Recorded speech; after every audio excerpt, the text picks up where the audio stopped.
Hi అండి, అందరికీ నమస్కారం. అందరూ ఎలా ఉన్నారండి? ఈరోజు వీడియో వచ్చేసి చింత చిగురుతో చికెన్ కర్రీ చేసి చూపిస్తానని చెప్పి thumbnail పెట్టాను కదా. అయితే చింత చిగురును కూడా కొనుక్కునే రోజులు అయిపోయినాయండి. అయితే చింత చిగురును కూడా కొనుక్కోవాలండి, ఒక రకంగా చెప్తే చెప్పండి మీరు. అంటే పెద్ద పెద్ద వృక్షాల దగ్గరికి వెళ్ళి మనం కోసుకోలేకపోయినా కనీసం చిన్న చిన్న కుండీల్లో ఇలాగా చింతగింజలు ఉంటాయి కదా, ఎలా లేదన్నా 1 కేజీ చింతపండు మనం కంపల్సరీ ఇంట్లో వాడతాం ఎవరిమైనా సరే. ఆ చింతపండులో వచ్చే చింతపిక్కలు మనం పిండుకుని తీసేటప్పుడు పక్కన పెట్టుకొని అవి ఒక ఇన్ని అయిన తర్వాత చక్కగా 2-3 రోజుల పాటు నీళ్ళల్లో వేసేసి నానబెట్టుకొని అవి తర్వాత ఇలా కుండీల్లోనండి, నేల లేదు అనుకోవటానికి కూడా లేదు, నేల కూడా అవసరం లేదు, ఉంటే పెట్టుకోవచ్చు, ఇంకా మహాభాగ్యం అది. చక్కగా ఒక్కసారి పెట్టామంటే ఈ నేల బలానికి ఇంకా బాగా పెద్దగా గుబురుగా అవుతాయి, సరిపోతుంది. ఇంట్లో వరకు మనం కట్ చేసుకుంటూ ఉంటే చిగురు వస్తూనే ఉంటుంది. లేదు అంటే ఇలా కుండీల్లో పెట్టుకోండి చక్కగా. నేను ఒక 2 years పైనే అవుతుందండి పెట్టి. అలాగా చక్కగా పెట్టిన గింజలు అయితే చక్కగా ఇప్పుడైతే నేను కోసే కొద్దీ చిగురు వస్తూనే ఉంటుందండి. ఇంక నేను వాడుకునే దాన్ని బట్టి ఉంటుంది అనుకోండి మన శ్రద్ధ. అంటే వదిలేసామంటే ముదిరిపోతుంది ఆకు. ఎప్పటికప్పుడు కట్ చేసుకుంటూ ఉంటే కూరల్లో వేసుకోవచ్చు, పప్పులో చేసుకోవచ్చు, పొడులు చేసుకోవచ్చు, పచ్చళ్ళు చేసుకోవచ్చు. ఎంత బాగుంటుందండి. న్యాచురల్గా సి విటమిన్ ఉండే చింత చిగురుతోటి చింత చిగురు చికెన్ కర్రీ, మటను, పచ్చి రొయ్యలు ఇలా ఏది వేసుకున్నా కూడా నాన్ వెజ్ చాలా బాగుంటుందండి. ఎండు రొయ్యలు కూడా బాగుంటుంది, ఎండు రొయ్యలు చింత చిగురు కూడా బాగుంటుందండి.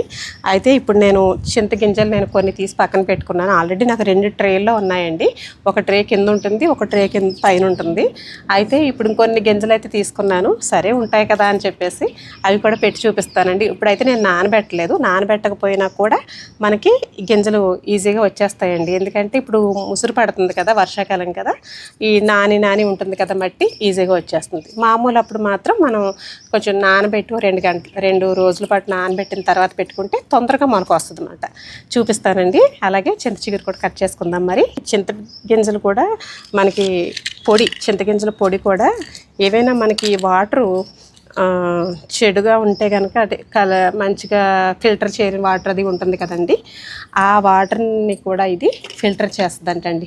ఈ చింతగింజలు ప్యూరిఫైర్లు ఇవన్నీ ఏమీ లేకుండా కూడా మనం నీటిని ఫిల్టర్ చేసుకొని కొద్దిగా అందులో ఏమైనా చెడు గట్ట ఏమైనా ఉంటాయి అంటే ప్లాస్టిక్ కణాలు కూడా ఆ నీటిలో కరిగిపోతున్నాయి అని చెప్పేసి ఇప్పుడు చెప్తున్నారు కదండి. అయితే మొన్న ఒక వీడియో చూశానండి. చాలా చిన్న వయసులోనే ఒక బాబు ఈ చింతగింజలతోటి నీటిని ఎలా ఫిల్టర్ చేసుకోవచ్చు అనేది కూడా చక్కగా కనుక్కున్నాడండి. అసలు ఎంత బాగుందంటే, ఇంట్లో న్యాచురల్గా ఎప్పుడు దొరికి చింతగింజలే కదా అని ఏదో మనం చింతగింజలు ఆటగా ఆడుకునే ఈ గింజల్ని మనం తాగే నీటిని శుభ్రం చేయడానికి వాడుకున్నాడు అంటే చాలా గ్రేట్ కదండి.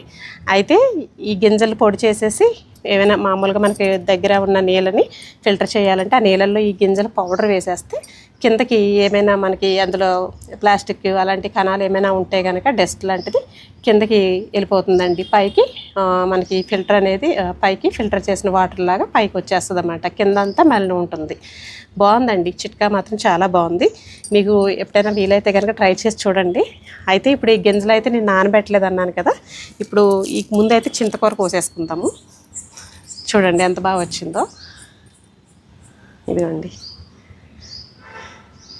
అసలు కోస్తుంటే ఆ చింత చిగురు పులుపు వాసన అది భలే ఉంటుందండి. ఇలా చేత్తో కట్ చేసేసుకోవచ్చండి, చిగురులే కదా. ఇంక ఇప్పుడు కట్ చేయకపోతే ఇది కాస్త ఇంకా ముదిరిపోతుంది అన్నమాట. ఇదిగోండి, చూడండి ఎంత లేతగా ఉన్నదో, బాగుంది కదా. చింత చిగురు ఫ్లేవర్ అండి. అసలు స్మెల్ ఎంత బాగుంది. ఇలా ఫ్రెష్గా పట్టుకెళ్ళి కర్రీ వండేసుకుందామా. సరే, ఇప్పుడు గింజలు చూపిస్తాను. ఈ గింజల్ని మీరు మామూలుగా నేను ఇప్పుడు ఇదంతా ఉంది కాబట్టి ఇక్కడ లేని ప్లేస్లో పెడుతున్నానండి.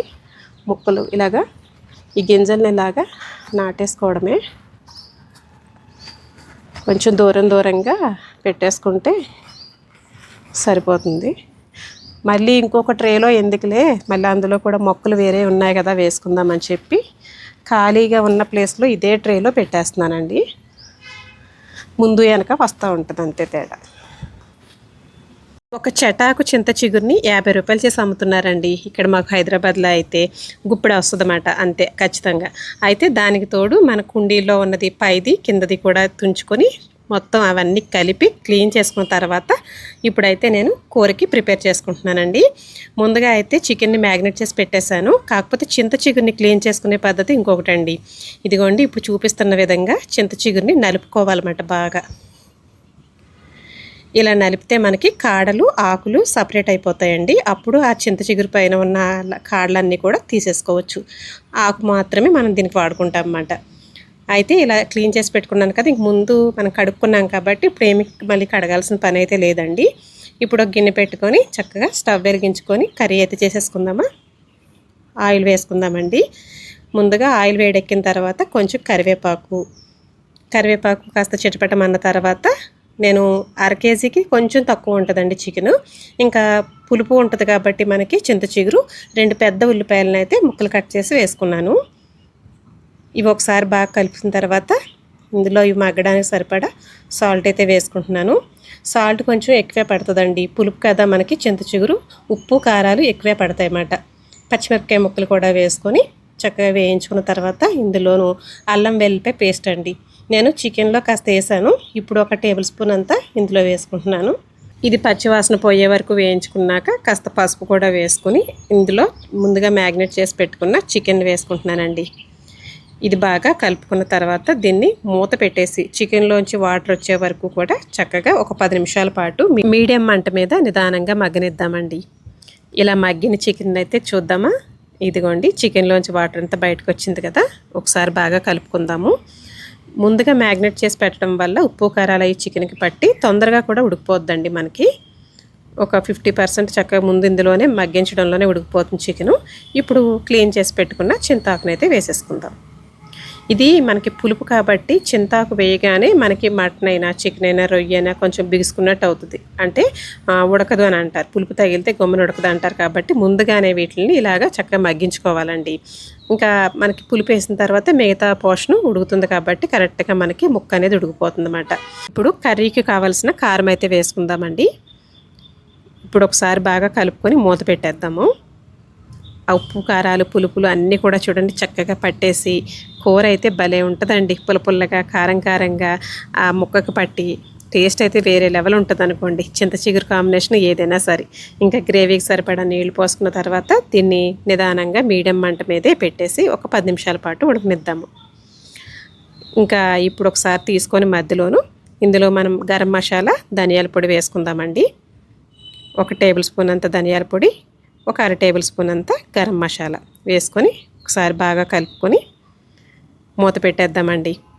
మీకు ఈ గ్రేవీ కావాలంటే దీంతో ఒక 5 నిమిషాలు ఉడికిన తర్వాత తీసేసుకోవచ్చు. లేదంటే మనకి ఆయిల్ పైకి తేలేంత వరకు చక్కగా నిదానంగా మగ్గించుకుంటే ఇలాగా కర్రీ దగ్గరగా చక్కగా బాగుంటుందండి. పులుపు వేసిన కూరలు కదా, మగ్గే కొద్దీ దాని టేస్ట్ వస్తూనే ఉంటుందండి. బోటి గోంగూర ఎలాగా, మటన్ గోంగూర ఎలాగా, అలాగే ఈ చింత చిగురు చికెన్ కర్రీ భలే ఉంటుందండి. ఎప్పుడైనా ట్రై చేయకపోతే కనుక మీరు ట్రై చేసి చూడండి, చాలా బాగుంటుంది. ముందు చెప్పినట్టుగా చింత చిగురు సీజన్లోనే కాదు, మన ఇంట్లో పెట్టుకుంటే కనుక కుండీల్లో చక్కగా నేల మీద ఎప్పటికప్పుడే చక్కగా కట్ చేసుకుంటూ ఉంటే చక్కగా చిగురు మనకి అవైలబుల్గా ఉంటుందండి. దీంతో మనం ఎన్ని కర్రీస్ అయినా చేసుకోవచ్చు, ఎలాగైనా వాడుకోవచ్చు. ఏమంటారు? అలాగే వీడియో ఎలా ఉన్నదని కామెంట్ అయితే చేయండి. వీడియో నచ్చితే లైక్ చేసి షేర్ చేసి సబ్స్క్రైబ్ చేసుకొని చూడండి. మళ్ళీ ఒక మంచి వీడియోతో మళ్ళీ ముందుకైతే వస్తాను. థ్యాంక్ యూ ఫర్ వాచింగ్ అండి. ఉంటానండి మరి.